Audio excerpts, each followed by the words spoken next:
안녕하세요. 재밌는 정치, 즐거운 봄, 언제나 듣고 싶은 이야기만 하고 싶은 수능특강 정치를 맡은 박봄입니다. 지금 흘러나온 노래는 국가대표의 OST죠. 그쵸? 가사, 지금 이 중에서 좀 좋은 가사가 지금 아래 나오고 있나요? 네, 음악 나오고 있는 거죠. 예, 꺾여버린 꽃처럼, 그쵸? 꽃처럼 아플 때도 쓰러져버린 나무처럼 초라해져도 우린 서로 믿는다. 이런 내용이고, 네, 지나가나요? 예. 날개를 펴 하늘 위로. 네, 에서 나오고 있나 봐요. 그 영화에서 딱 이렇게 활강할 때, 그때 이 음악이 나오면 막 뭔가 찌릿찌릿하고 막 그런 것들이 느껴졌던 생각이 납니다. 이 노래 들으면 어쩐지 막 기운을 얻는 것 같아요. 힘을 얻는 듯한 그런 느낌이 저는 나더라고요. 차 안에서 하면 막 기운을 북돋는 듯한. 참 사람이 신기한 게요. 어떨 때는 그렇지 않아요? 나는 다른 어떤 사람보다 특별한 존재 같잖아요. 그쵸? 예, 다른 사람은 다 시시하고 나는 나만의 특별하다라고 느낄 때가 있다가 어떨 때는 나는 왜 이러지? 나는 왜 이렇게 초라하지? 나는 왜 이거밖에 못하지? 하는 그런 생각이 들 때도 있고 참 사람 마음이 간사하게 왔다 갔다 하는 것 같습니다. 근데 내가 특별하다고 생각하는 것보다 더 위험한 게 나의 존재를 너무 깎아내리는 것이 아닐까라는 생각을 하게 돼요. 그래서 꽃처럼 꺾이고 꺾인 꽃처럼 돼버리고 쓰러진 나무처럼 그렇게 되는 시절이 분명히 있습니다. 살면서 늘 똑같은 이런 속도로 갈 수가 없더라고요. 이렇게 겪었다가 또 이렇게 떨어졌다가 탁 치고 올라가고 떨어졌다가 치고 올라가고 그러는 것 같습니다. 그래서 여러분이 지금 혹시 아프고 꺾인 시점이다라고 하더라도 여러분 자신을 믿으십시오. 스스로 나락으로 떨어지고 나는 안 된다라고 생각하고 그렇게 하면 끝이 없어지고요. 헤어나오기가 정말 어렵습니다. 계속 추락하게 되는 거니까. 네, 이 노래 들으시면서요. 생각난 김에 찾아서 딱 들으시면서 힘을 마구마구 얻으셨으면 좋겠습니다. 네, 이번 시간, 다음 시간, 그 다음 시간 해서 3강 남았습니다. 3강 하면 21강까지 해서 여러분 벌써 절반을 향해 가고 있는 겁니다. 학생들 중에 벌써 여기 올라오고 저기 올라오고 했는데 저 이제 2, 3강 들어요, 4, 5강 들어요, 5월 안에 끝내야 되는데 막 이렇게 조급하게 생각하는 학생들이 있었습니다. 여러분 아니에요. 예, 중요한 거는 정말 자기 것으로 만들어서 꾸준히 가는 겁니다. 여러분 5월달 안에 다 끝내시고 8월까지 그냥 정치 안 하시게요? 그거 아니잖아요. 쭉 계속 조금씩 계속 해 나가야 되잖아요. 그렇다고 하면 너무 조급하신 갖지 말고요. 네, 꾸준히 따라오시길 부탁드리겠습니다. 네, 오늘 이 시간 10번째 주제입니다. 이익집단과 시민단체, 그리고 오늘 이 시간은 19번째 시간입니다. 19번째 시간, 이익집단과 시민단체, 민단체 첫 번째 시간이 됩니다. 선생님이 이번 시간의 목표는요, 가급적 이익집단과 시민단체에 대한 내용을 전부 다 하는 게 이번 시간의 목표입니다. 네, 그래서 이익집단하고 시민단체, 실제로 이익집단 따로, 시민단체 따로 해가지고 5문제, 7문제 정도 최근 3년간 출제되었다라고 말씀을 드렸지만, 이익집단, 시민단체, 정당을 같이 아울러서 비교하면서 공부하고 그렇게 해서 시험 문제 풀어보고 기출문제 풀어보는 것이 훨씬 더 여러분에게 유익합니다. 네, 그래서 이번 시간에 할 것, 첫 번째 이익집단의 등장 배경, 물론 의미부터 먼저 살펴봐야겠죠. 등장 배경과 순기능, 역기능. 네. 역시 시민단체의 등장 배경과 이들의 역할과 문제점. 이렇게 공부를 해보도록 하겠습니다. 네. 전체적으로 큰 테두리를 말씀드렸죠. 예, 정치 참여라고 하는, 다시 말하면 정책 결정 과정에 참여라고 하는, 다시 말하면 정치 과정이라고 하는 그 과정에서 가장 중요한 정치 참여자들, 비공식적 정치 참여자들을 여러분 배우고 있습니다. 그래서 정당 지난 시간, 지지난 시간 배웠고 그 전에 선거라는 것 4시간이나 배웠고 이제 이익집단 시민단체 가보겠습니다. 네, 그러면 첫 번째로 이익집단에 대해서 해볼게요. 네, 먼저 이익집단에 대해서 해보도록 하겠습니다. 네, 첫 번째 의미부터 먼저 살펴보면 사실 의미는 이제 너무 여러분들 잘 알고 있을 것 같아요. 공통의 이해관계를 가진 이해관계가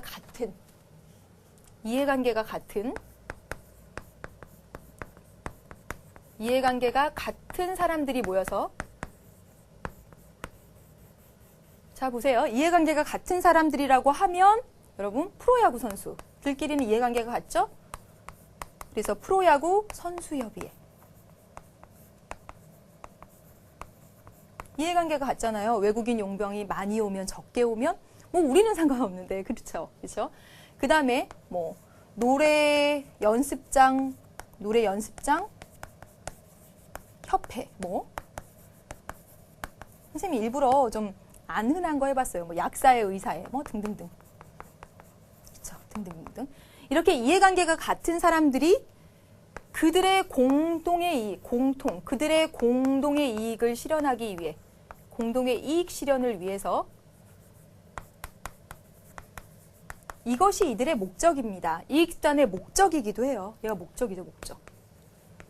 그들 공동의 이익이라고 하는 것은 그들 특수의 특수이익 실현을 목적으로 해서 모인 겁니다. 그래서 어디다? 정책 결정 과정에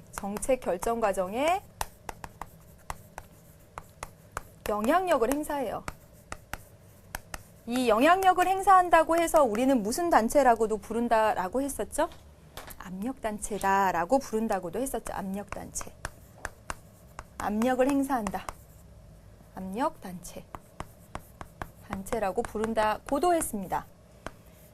이 프로야구 선수협의회, 노래 연습장 협의회, 약사회, 의사회 등등등 정말 많은 노동조합, 정말 많은 이익집단들이 있고요. 이들은 정책 결정 과정에 어떻게 영향력을 행사하냐면 여러분 이런 거 있죠. 로비 활동을 하기도 하고 사실 우리나라에서 이 로비 활동은 좀 금기시되는 좀 그런 측면이 있는데 사실은 암암리에 이루어지기도 하겠죠. 근데 미국에서는 이게 합법화되어 있습니다. 아니면 여론을 조성하기도 하고, 그쵸? 그 다음에 또는 어떻게 하냐면 집회나 시위 또는 서명 이런 것을 받아서 할 수도 있습니다. 그래서 여러분 잘 보시면 영화인협회에서 스크린쿼터, 여러분 스크린쿼터가 뭐죠? 한국영화 의무 상영 일수죠. 정부가 한국영화 의무 상영 일수를 줄인다라고 하니까 어떻게 했어요? 시위도 했죠. 그쵸? 우리 영화를 지켜야 합니다라고 여론 조성도 했습니다. 로비 활동을 했는지 안 했는지는 모르지만 만약에 제가 영화인협회 회장이면 영화인 출신으로 해서 문화예술인 출신으로 해서 국회의원이 되신 분들을 개인적으로 만나서 그래도 우리 영화 살려야 되지 않습니까? 이런 얘기하고 그럴 것 같아요. 그렇죠? 그래서 이익집단의 의미를 여러분 보면서 이 의미 속에서 이익집단의 목적을 봤습니다. 이 이익집단이라고 하는 것은 그들의 특수 이익을 실현하기 위해서 자발적으로 뭉친 그런 집단입니다. 네. 그러면 이 이익집단은 왜 등장하게 되었는지 그 등장 배경을 살펴보도록 할게요. 이 집단의 등장 배경. 선생님이 좀 중요하게 생각하는 것이 뭐냐면 정당의 기능을 짤짤짤짝짝짝짝 이렇게 해가지고 우리 교재에 대표자 선출, 정치사회와 여론 영상 쭉쭉쭉 돼 있잖아요. 선생님이야 개념을 굉장히 많이 정말 수백 번 보니까 암기를 하지만 여러분들이 그것을 단순히 이렇게 탁 써 있는 대로 암기를 하다 보면 정말 암기를 위한 암기, 공부를 위한 공부로 끝날 수밖에 없다고 생각을 해요. 그래서 어떻게든 이 우리가 기본적으로 학습해야 될 상황들은 정말 이렇게 도식화시켜서 그리고 이해하기 쉽게 뭔가 이렇게 좀 전체 큰 그림을 그릴 필요가 있다라고 항상 생각을 합니다. 그래서 정당의 기능을 설명할 때도 정당을 가운데 두고 국가 기관에 대해서 하는 기능, 국민에 대해서 하는 기능, 스스로 하는 기능을 먼저 생각을 하고 세부적으로 들어갔듯이 마찬가지로 이익집단의 등장 배경을 이야기하면서도 이렇게 얘기를 할게요. 이익집단이 왜 등장하게 되었는지 지금 자신의 특수이익을 실현하기 위해서 등장한 이들이 왜 등장하게 되었냐면 전체적으로 사회 변화를 한번 봐야 되겠고요. 우리 사회의 변화를 주목해서 봐야 되겠고 또 하나는 의회입니다. 의회. 이 사회 안에 있는 우리 사회 안에 있는 의회는 어떻게 했는지 또 행정부는 어떻게 했는지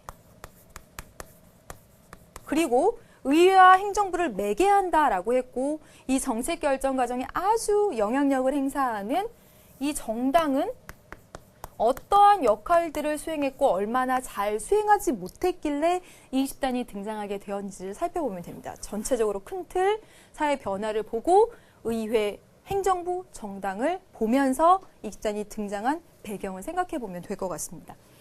그래서 사회 변화 차원에서 보면 첫 번째 이거죠. 다원화되고 사회가 정말 다원화되고 사회가 세분화되었다라는 것이에요. 선생님이 지금 저기다 썼지만 이해관계가 같은 사람들, 사회가 정말 다양화되고 다원화되고 세분화되면서 예전에 생각해보세요. 프로야구 선수들끼리 모인다는 생각, 노래방을 운영하는 사람들끼리 모인다는 생각, 또는 길거리 노점상을 하는 사람들끼리 모인다는 생각, 그런 생각을 할 수도 없었어요. 그렇죠? 그렇게 세분화되어 있지 않았기 때문에.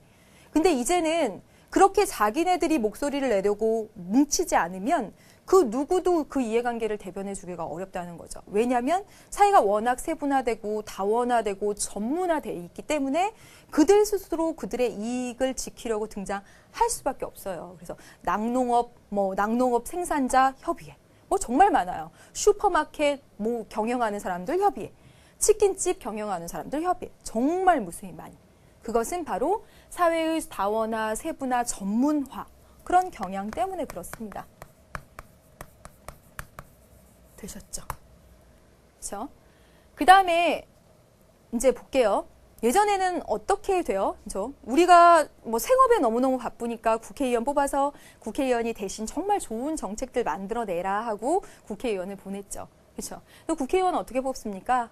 우리 지역에서 이렇게 선거구를 나눠가지고 우리나라 245개 선거구 플러스 비례대표제 1개 선거구를 나눠서 거기서 1등한 사람들을 국회로 보냈어요. 그걸 뭐라고 이야기하냐면 이 사람들을 지역대표라고 이야기하죠. 지역대표제. 근데 이 지역대표제에 한계가 있더라는 겁니다. 자, 보세요. 정책을 결정하고 그다음에 정치 과정에서 아주 중요한 정책 결정을 담당하라고 국회의원을 뽑아서 보냈더니 이 지역대표가 다원화되고 세분화되고 전문화되는 이 사회에 있는 다양한 이해관계들을 그 이익들을 다 반영하지 못하더라는 거죠. 이 지역대표가 다양한 직업적인 이익들을 반영하기 곤란하더라는 겁니다. 그쵸? 이 245명의 지역대표들이 가가지고 정말 나의 교사로서의 나의 그 권익을 위해서 좀 영화 예술인을 위해서 정말 우리가 원하는 바대로 딱딱딱 못 해주는 게 어쩔 수 없는 현실이잖아요. 그래서 등장한 겁니다. 다시 한번 강조를 드리지만 그 이익집단 하면 어쩐지 굉장히 이기적으로 느껴지지 않나요? 그 말부터 이익집단. 자기네 이익만 생각하고 막 사익만 추구하는 것처럼. 근데 분명히 이익집단에 조금 있다 보면 나쁜 기능도 있습니다. 역기능도 있지만 분명히 이익집단이 등장했다라고 하는 것은 그 사회가 민주화되었다라고 하는 증거입니다. 민주주의 사회에서는 반드시 이익집단의 활동이 보장되어 있어야 돼요. 그 제 목소리를 내고 나의 이익을 구하는 활동들을 못하게 한다면 그게 어떻게 민주주의 사회겠어요. 그렇죠? 그 다음에 볼게요. 정당도 제 역할을 못하더라는 거예요. 그렇죠? 정치 과정 속에서 참 정당의 역할이 큰데 이 정당이 어떠냐면 정당 과두화. 여러분 이 과두가 뭐냐면 이 두가 머리 두자죠? 머리. 예. 제일 높이 있는 적을 과자입니다. 아주 조금의 몇 명 수뇌부. 이 사람들이 모든 권력을 갖고 있으면서 아래에 있는 당원들이 바라는 그런 여론을 수렴하지 않더라는 거죠. 즉 당원들이 막 듣게 되는 아래로부터 지역민들에 대한 이야기를 당원들이 듣게 되고 당원들이 그것을 전달한 이 과정이 아예 안 돼 버리더라는 거예요. 그래서 정당 믿고 정당에다 했다가는 우리의 이익 실현 못하겠네 하게 됐다는 것이죠. 그렇죠? 그 다음에 세 번째는 이 행정부입니다.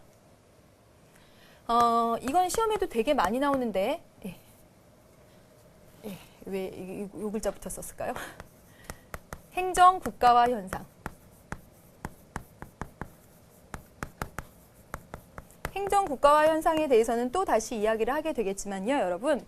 행정국가화 현상이란 뭐냐면 의회와 행정부를 두고 봤을 때 여기 행정부고 여기 입법부잖아요. 둘이 서로 견제와 균형해서 이렇게 탁 비슷한 크기가 되어야 하는데 현대 사회에서 이 행정부의 역할이 더 커지고 있다라는 것이죠. 그렇죠? 왜요? 행정부의 구성원들은 시험 봐서 굉장히 전문적으로 등장한 사람들입니다. 국가가 복지국가를 추구하면서 정말 다양한 정책들을 내게 되고 그러면서 전문성을 더 요구하게 됨에 따라 이 지역 대표제로 구성된 의회보다는 보다 더 전문가로 구성된 이 행정부의 역할이 커질 수밖에 없더라는 거죠. 그렇죠? 그럼 보세요. 이 행정부가 주도하는 정책 결정. 이 행정부가 주도하는 정책 결정. 행정부가 주도하는 정책 결정에 대해서 조직적으로 대응하기 위해서 그리고 견제와 비판을 하기 위해서 자, 네, 이렇게 네, 보세요. 영화인협회 이야기를 가지고 다시 이야기를 하겠습니다. 예, 정부가 우리나라 정부가 스크린 쿼터 한국 영화 의무 상영 일수를 줄인다라고 발표를 했습니다. 저는 영화 배우예요. 만약에 예를 들어서 영화 배우예요. 그러면 저 혼자 가서 피켓 들고 1인 시위하면서 그것은 안 됩니다. 하면 내 말이 먹히겠어? 무시하겠죠. 그쵸? 그런데 영화인협회 전체가 나서서 즉 이익집단이 돼서 나서가지고 조직적으로 나서서 뭐 서명도 받고 여론도 조성하면서 막 목소리를 낸다면 적어도 한국 영화 의무 상영 일수를 줄이는 걸 늦추기라도 할 수 있겠지. 영향력을 행사할 수 있겠죠. 즉 행정부가 주도해서 어떤 정책이 결정되고 있는 현실 속에서 그 행정부의 정책 결정이 우리의 이익과 상반되는 쪽으로 간다면 보다 더 조직적으로 대응하기 위해서 이 이익집단이라는 게 등장했다는 것입니다. 되셨죠, 여러분? 여기까지 봤습니다. 전체적으로 사회 변화 속에서 그렇죠? 우리의 이익을 실제 우리가 해야 되겠다. 그리고 의회, 정당이 제 역할을 못하고 있다는 것 그리고 행정부 주도로 가게 되면서 견제하고 그리고 조직적으로 대응하기 위해서 이 집단이 탄생했다는 것이에요. 그렇죠? 이제 등장 배경까지 봤습니다. 세 번째는 순기능과 역기능입니다. 순기능과 역기능. 순기능과 역기능.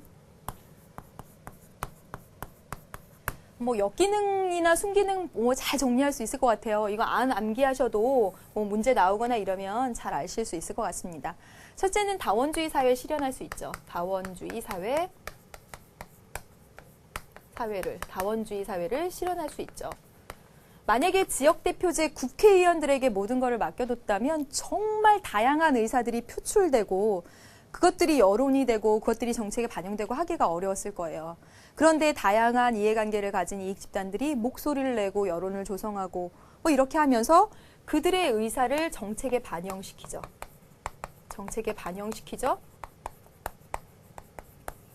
다시 말하면 뭐냐면 이들 스스로 정책에 반영시킴으로써 정당의 기능을 보완하는 사실 이게 정당이 가장 크게 할 일이었는데 정당의 기능을 보완하는 아주 긍정적인 측면이 있습니다.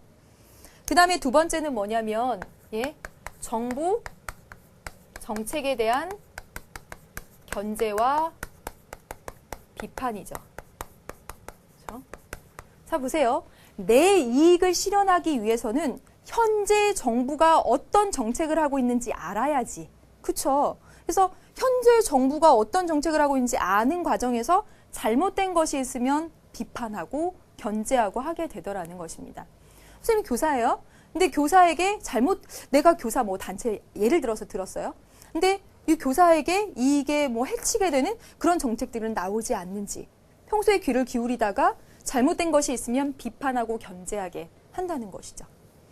그 다음에 세 번째는 정치사회화. 정치사회화가 뭐라 그랬죠? 정치교육이라고 했습니다. 자, 정당도 정치사회화 기능하고요. 정당도 합니다. 정당도 하고요.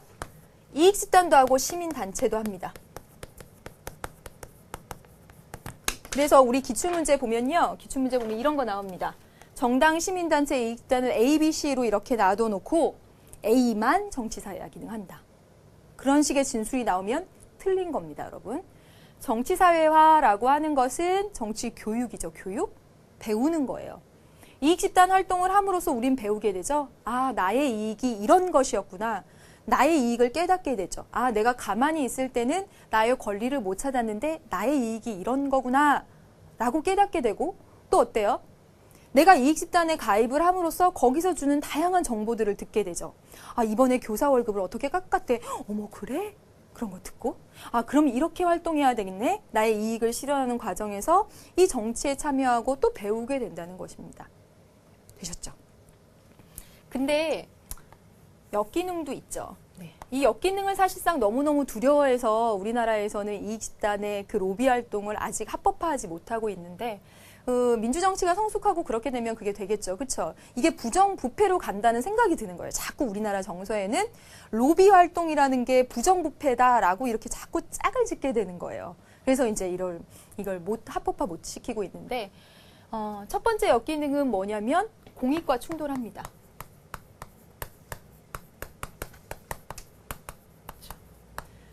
그 이익집단이라고 하는 것이 그들의 특수한 이익을 실현하는 데 목적이 있잖아요. 그러다 보니까 공익과 충돌하는 경우가 발생하고, 가장 대표적인 예가 바로 여기가 아닐까. 전미총기소지협회. 미국에서 가장 막강한, 왜 이렇게 자주 부러지죠? 힘이 센 건가? 네, 뭐지? 미국에서 아주 가장 막강한 그 이익집단이라고 해요. 그래서 뭐 오바마 대통령이었나 클린턴 대통령이었나 지금 잘 생각이 안 나는데, 그 뭐 대통령이 이 전미 뭐 총기 소지에 대해서 뭐 어떻게 규제를 뭐 하겠다 그랬더니 뭐 이 이익집단에서 아예 뭐 정말 그 대통령이 뭐 당선되는 걸 반대하겠다는 그런 막 운동까지 하고 막 광고 내고, 그러니까 뭐 정말 움찔했던, 그만큼 미국의 정치 속에서, 정치 환경 속에서 아주 영향력이 막강한 그런 이익 집단입니다. 근데 보세요. 이들은 이들의 이익을 실현하기 위해, 즉 총기 소지를 합법화하는 것을 실현하기 위해 열심히 활동을 하죠. 근데 실제로 공익, 국가, 국민 전체의 이익을 생각했을 때는 총기 소지가 합법화되는 것과 그다음에 총기 소지 못하게 하는 것 중에서 어떤 것이 국민의 이익과 더 부합할까? 여러분 생각해 보세요. 정말 끔찍한 그런 총기 소지로 따른 그런 문제들이, 뭐 살인 사건들이, 뭐 학교 내에서 발생하는 그런 것들이 벌어지는 일들을 보면 분명히 이익집단의 활동들이 전체 국민의 이익과 충돌하고 상충하는 측면이 분명히 있다는 것입니다. 그렇죠? 그다음에 두 번째는 정책 결정 과정에 혼란을 가지고 오죠. 과정에 혼란을 초래하죠. 여러분 보세요. 그 스크린 쿼터 한국 영화 의무 상영 횟수를 줄이려고 아예 결정했는데 자꾸 반발이 오니까 그거 뭐 늦춘다거나, 또는 수능 시험 2번 보자, 또는 뭐 사회탐구 영역을 뭐 한 과목만 선택하자, 뭐 이렇게 하려고 했는데 교사 집단, 뭐 학부모 집단, 뭐 대학 교수 집단 막 반발하니까 뭐 이렇게 흐지부지 되기도 하고, 특히나 정책 결정 과정에 혼란을 주는 건 이렇게 두 이익 집단이 이렇게 있을 때, 즉 뭐 기업가와 노동자 단체가 있을 때, 또는 약사회와 의사회가 이렇게 충돌하고 있을 때, 그럴 때 어떤 한 정책 쪽으로 결정하면 이쪽에서 난리 이쪽에서 난리 계속하면서 정책 결정이 지연되고, 뭐 원래 지향하는 바대로, 목적했던 바대로 정책을 못 결정하는 그런 문제점들도 발생하게 되죠. 그렇죠? 그다음에 세 번째는 부정부패죠. 사실 우리나라에서 제일 걱정하는 측면이기도 합니다. 그래서 합법화 못 시키고 있고. 왜 갑자기 이렇게 물결을 많이 하죠? 이번 시간부터 그러네. 그 가장 대표적인 예가 청목회 사건이었죠. 그렇죠? 성원경찰 침묵, 뭐 도모의 협의회, 뭐 그렇게 돼 있는데, 이 청원경찰들의 그 그 퇴직, 정년 퇴직 연령을 좀 늦추고 뭐 어떻게 하는 식으로 그렇게 로비 활동을 좀 했던 것이 드러나서 뭐 이렇게 말썽이 됐던 그런 일이었습니다. 그렇죠? 그래서 이렇게 이익집단의 활동 가운데서 좋은 기능과 역기능을 살펴보았고요. 민주주의 사회라면 이익집단의 활동을 보장해야 합니다. 그렇다고 하면 정말 순기능 쪽으로 이렇게 갈 수 있는 그런 이익집단의 활동들이 막 계속 나왔으면 좋겠다는 생각들을 하게 됩니다. 네, 여기까지 해서 이익집단 다 살펴봤습니다. 이제 두 번째입니다. 이제 두 번째 시민단체예요. 시민단체 보도록 하겠습니다. 네. 시민단체의 등장 배경부터 이야기를 해볼게요. 이 등장 배경을 보면서 시민단체의 특징까지 도출을 해내도록 하겠습니다. 네. 시민단체가 등장한 배경은 여러분 크게 세 가지로 살펴볼 수가 있습니다. 사회적으로, 그리고 정치 환경이 변화됐고요. 국제적으로요. 보시면 사회적으로 바로 그거죠. 이익수단이 등장한 배경과 똑같습니다. 뭐냐면 사회가 다원화되고 세분화되었어요. 그러면서 다양한 문제들이 발생하고 또 그 가운데서 시민이 그 시민의 이익을 직접 실현하기 위한 움직임이 필요해진 거죠. 그렇죠? 그다음에 두 번째는 정치적으로입니다. 정치적으로 역시 이익수단의 등장 배경하고 동일한 것이 대의제의 한계. 즉 국회의원들이 제 역할을 다 못하더라. 그 측면하고 바로 이것도 이야기할 수 있습니다. 민주주의 사회가 되면서 지방자치, 민주정치의 원리라고 이야기를 했었죠. 그렇죠? 지방자치가 보편화되고 지방자치를 실시하게 됨에 따라 우리 각각의 시민들이 직접 정치에 참여할 수 있는 길이 열렸어요. 실제로 보면 어떠냐면요.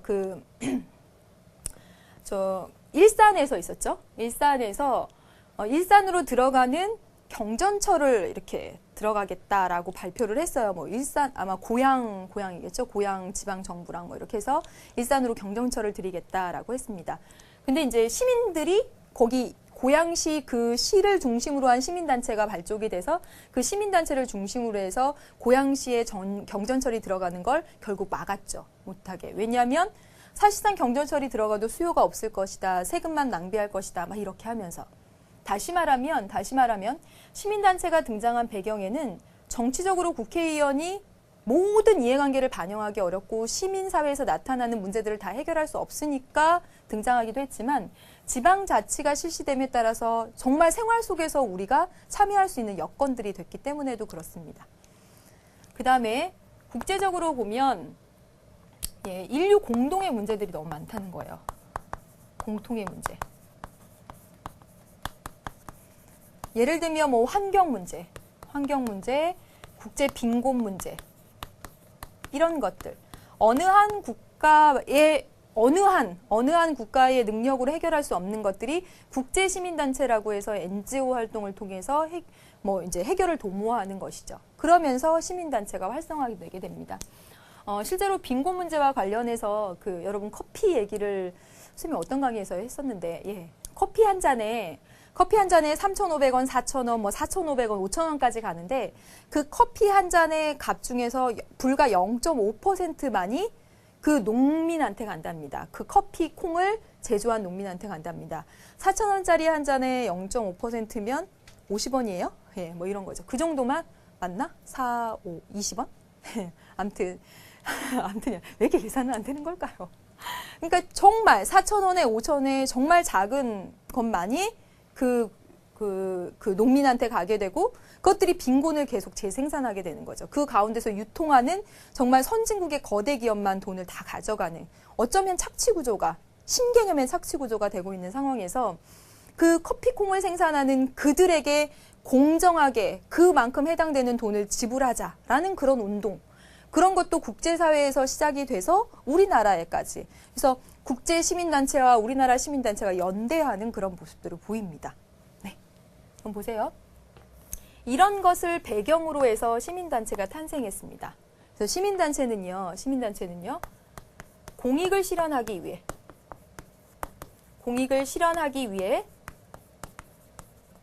자발적으로 결성된 영리를 추구하지 않는 비영리단체입니다. 그래서 이게 시민단체의 정의예요. 이 정의 속에서 특징이 나오네요. 특징이. 자, 보세요. 공익실현이 시민단체의 목적이면서 특징입니다. 목적이면서 특징이죠. 첫 번째 특징. 그래서 특징. 첫 번째. 그 다음에 자발적으로 모였다는 거. 자발적으로. 누가 가라는 거 아니고. 이게 두 번째 특징입니다. 그 다음에 보세요. 영리를 추구하지 않아요. 비영리 단체. 세 번째 특징입니다. 되셨습니까? 네. 그다음에 플러스 특징들을 좀 더 써보면 네 번째. 아이고, 오늘 몇 번 부러지는 거야. 비당파성. 네. 그다음에 다섯 번째, 비정부성을 특징으로 갖습니다. 비당파성, 비정부성 뭐예요? 비슷한 것 같은데. 네, 말씀드리면 비당파성은 뭐냐면 정치 권력 획득에는 목적을 두지 않는다.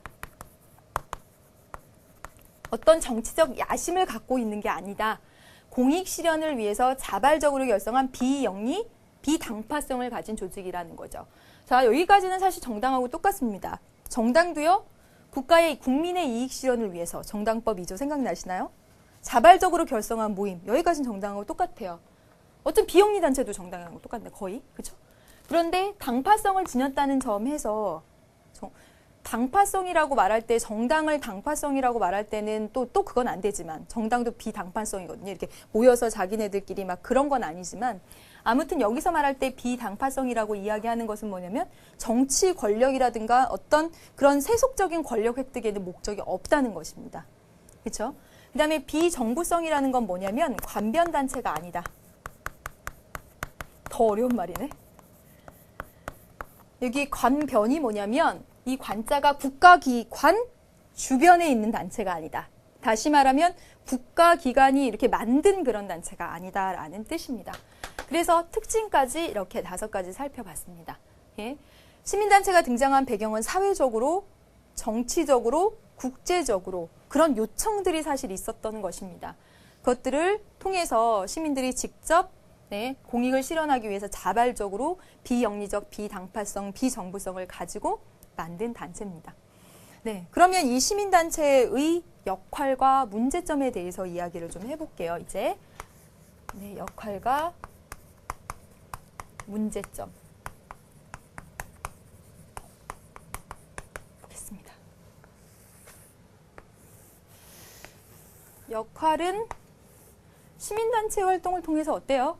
사람들이 직접 정치에 참여할 수 있게 되죠. 정치의 참여가 활성화된다라는 그런 역할이 있습니다. 그렇죠?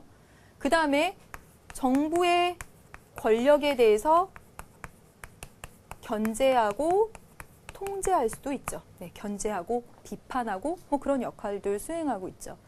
많이 합니다. 많이 나오고 선생님이 이런 예는 개념 강의에서도 많이 들었고요. 네. 그 다음에 이제 세 번째로 보면 잠깐만요. 네. 바로 이거죠. 범세계적인 문제.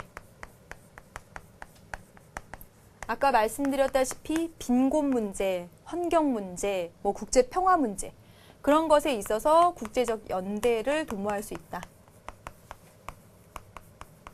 있다는 그런 장점이 있습니다. 역할이 있죠.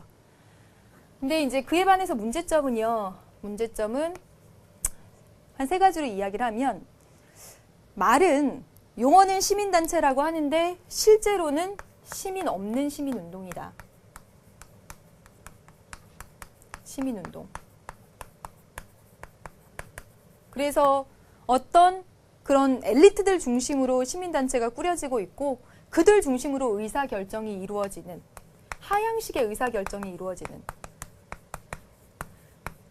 실제로 시민단체라는 게 굉장히 민주화된 사회에서 나타나는 것임에도 불구하고 시민단체 내부의 의사결정 구조는 굉장히 권위적으로 이루어지고 있는 그런 문제가 있다는 거죠. 그 다음에 또 하나는 뭐냐면 회비가 부족해요. 자금이. 그래서 정부나 기업의 후원을 받아서 이 운영하고 있다는 거죠. 정부의 후원을 받거나 기업의 후원을 받으면 그 정부의 정치 권력이나 어떤 기업 활동에 대해서 정말 거리낌 없이 비판을 하고 또 그러기가 좀 어렵죠. 그렇죠? 그다음에 세 번째는 시민단체의 이익 집단합니다.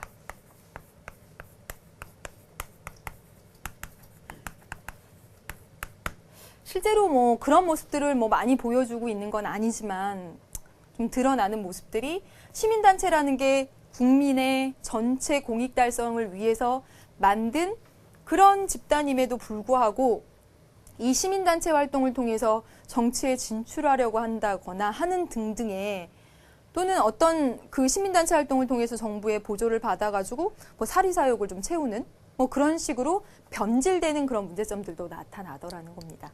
없어져야 되겠죠. 안 됩니다. 네. 자, 여기까지 해서 이익집단 시민단체까지 다 살펴봤습니다, 여러분. 네, 잠깐 쉬었다가 이제 점검해 보도록 하겠습니다.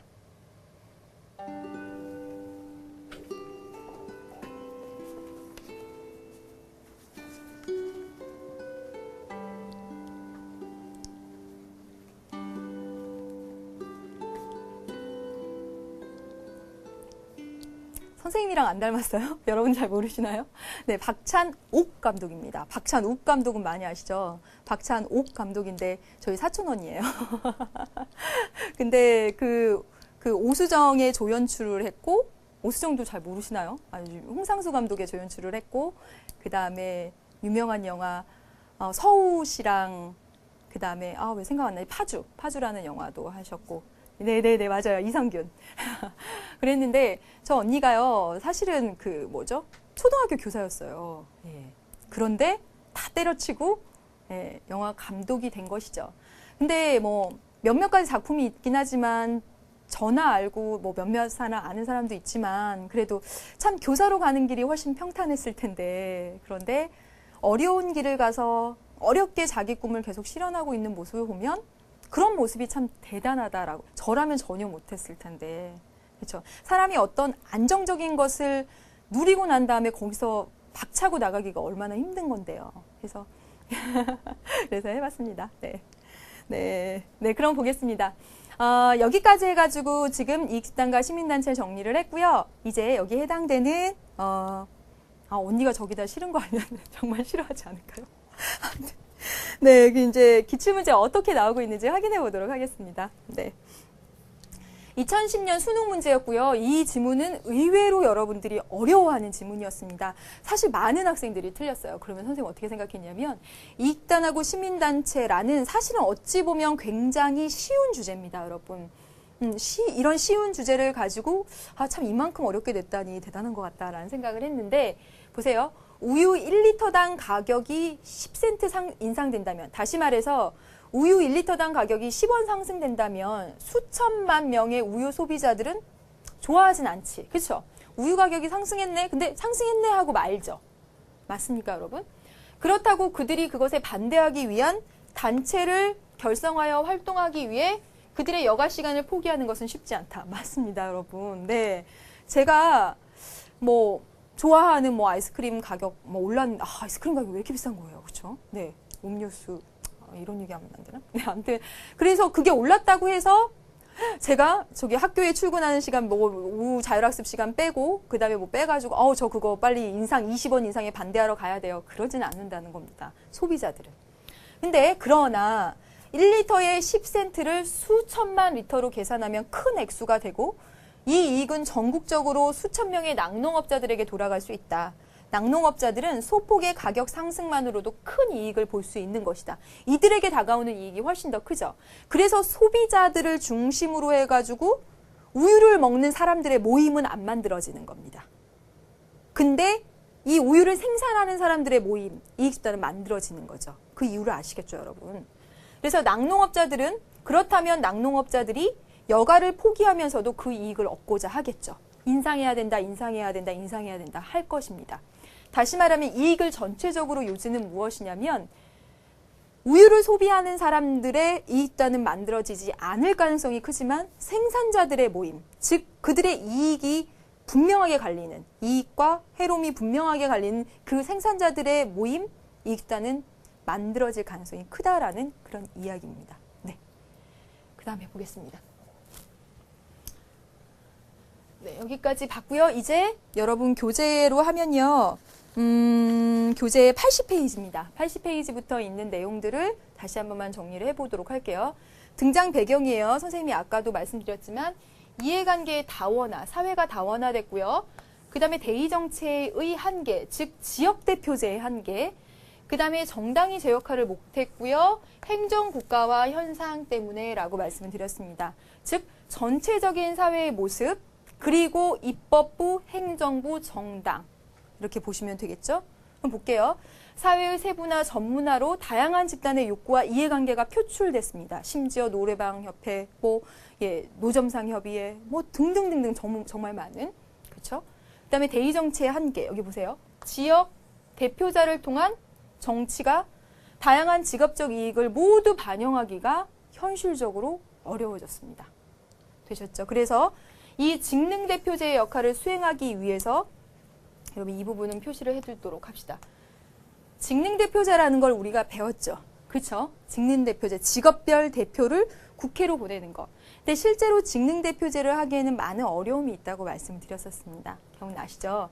그래서 이 이익 집단이 직능 대표제의 역할을 하고 동시에 우리 배운 거 있습니다. 비례대표제도. 선생님이 정당 명부식 비례대표제 그릴 때 이야기했죠? 교육자도 들어가고요.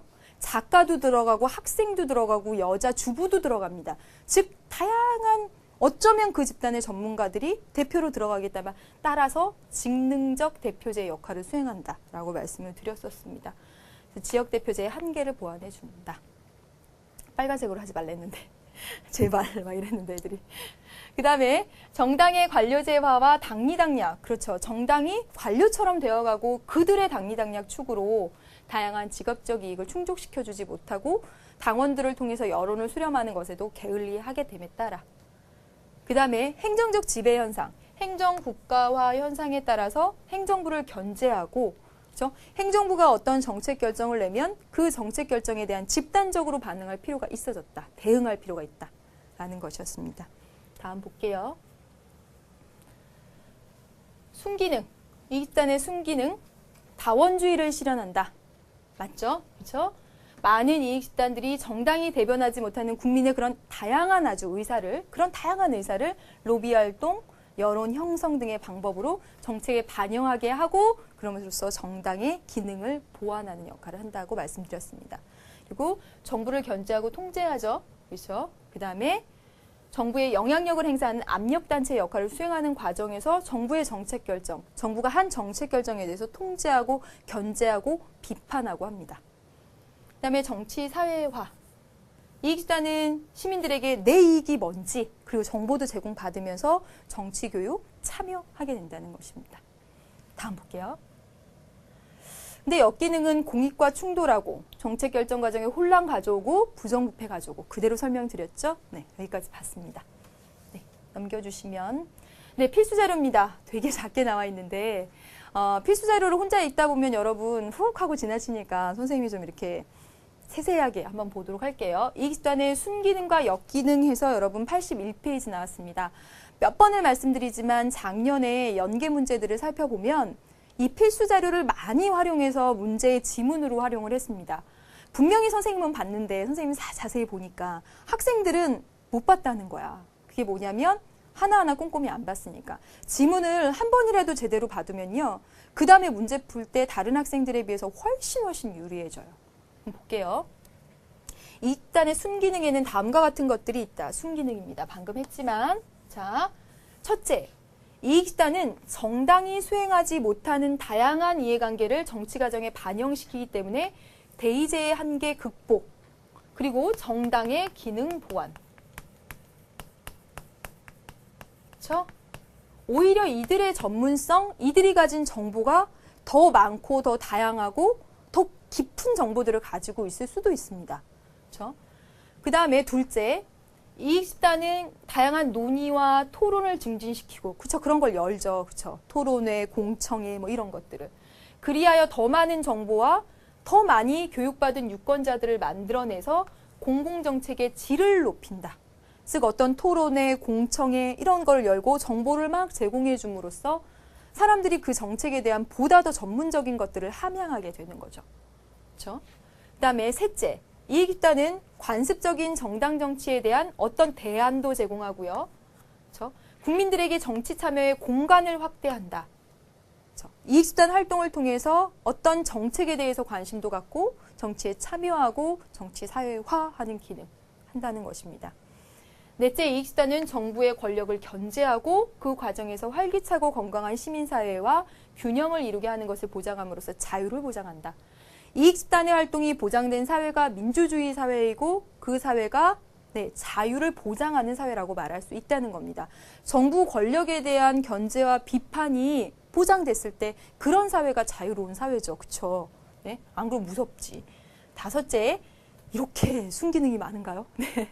다섯째, 이익집단은 투입과 산출의 주체인 시민과 시민 사이에서 의사소통의 기회를 제공함으로써 정치 안정을 이루는 데 좋다. 즉 각각의 개별 개인들이 막 이렇게 이야기하는 그 가운데서 이걸 조정한다라고 이야기가 좀 되죠. 근데 한편 이익집단은 역기능은 다음과 같은 것들이 있다. 역기능은 이익집단은 부유한 특권 계층의 목소리를 강화함으로써 정치적 불평등을 옹호한다. 실제로 뭐 전국 경제인 연합회, 전경련 같은 이익집단하고 그 다음에 우리가 알고 있는 정말 프로야구 선수 협의회하고 그걸 할 수 있겠나요? 뭐 어떤 정말 대기업의 회장단으로 구성된 그 이익집단하고 그렇죠. 그래서 어떤 특정한 이익집단은 정말 더 큰 목소리를 내고 정치 권력에 대단한 영향력을 행사할 수도 있다는 거죠. 그 다음에 이익집단은 일반적인 것이 아닌 특수한 것과 자기네 그런 특수한 이익과의 관계를 가지고 있기 때문에 전체로서의 사회에 대해 그들의 이해관계만 이렇게 높인다는 점에서 사회 정치적으로는 분열을 초래한다. 전체 사회가 원하는 것과 그들 의사회, 약사회, 그들이 원하는 것이 이렇게 충돌하면서 사실 사회 전체의 공익에는 좀 안 좋아지는 그런 역할도 있다는 것입니다. 그 다음에 이익집단의 지도자들은요, 정치가와는 달리 그들의 행위에 대해서 책임을 짓지 않죠. 즉, 여러분, 정치적 책임은 정당만이 짓고, 그쵸? 이익집단이나 시민단체는 정치적 책임을 지지 않는다라는 거 특징으로 말씀드렸습니다. 그럼 81페이지에 있는 기출문제까지 풀어보도록 하겠습니다. 작년 수능에 출제됐던 문제였고요. 이 문제는 어렵지 않았습니다. 한번 볼게요. 과거에는 시민들보다 정부가 더 많은 정보를 갖고 있었죠. 그렇죠? 그래서 정보 통제를 통해서 여론을 관리하는 것이 가능했습니다. 정부가 모든 정보를 가지고 있으니까. 근데 90년대 이후에 인터넷, 휴대전화 등의 소통기술의 발전은 사회 권력 배분에 커다란 변화를 가져와서 다양한 사회 집단들이 이런 기술을 통해 많은 정보를 스스로 갖게 됐고 그 양과 질에 있어서도 정부와 경쟁할 수 있었대요. 질적으로도 좋은 정보를 막 갖고 있게 됐대요. 이러한 현상은 정부의 권력은 약화시키는 반면 특정 집단의 권력을 강화시키는 결과를 낳게 되었고 특히 이들 특정 집단은 공익과 충돌하는 이라고 했습니다. 어디입니까, 여러분? 이익 집단에 대한 이야기죠. 그렇죠? 그래서 쫙 보면 쫙 보세요. 정답 5번 이익 집단 하고 나와 있죠. 그래서 5번 고르시면 되겠습니다. 네, 여러분 여기까지 해서 이익 집단과 시민 단체 부분을 이번 시간, 다음 시간에서 2시간 동안 정리를 하게 되는데 이익 집단, 시민 단체 하는 그 내용 정리 부분을 오늘 이 시간에 선생님이 대략적으로 다 끝냈습니다. 다음 시간에 여러분 필수 자료와 83페이지 내용을 좀 보고 그다음에 문제 풀이하고 또 더 기특한 내용으로 들어가 보도록 하겠습니다. 오늘도 너무너무 수고 많으셨고요. 2단원이 이제 끝나가네요. 수고 많으셨습니다. 안녕.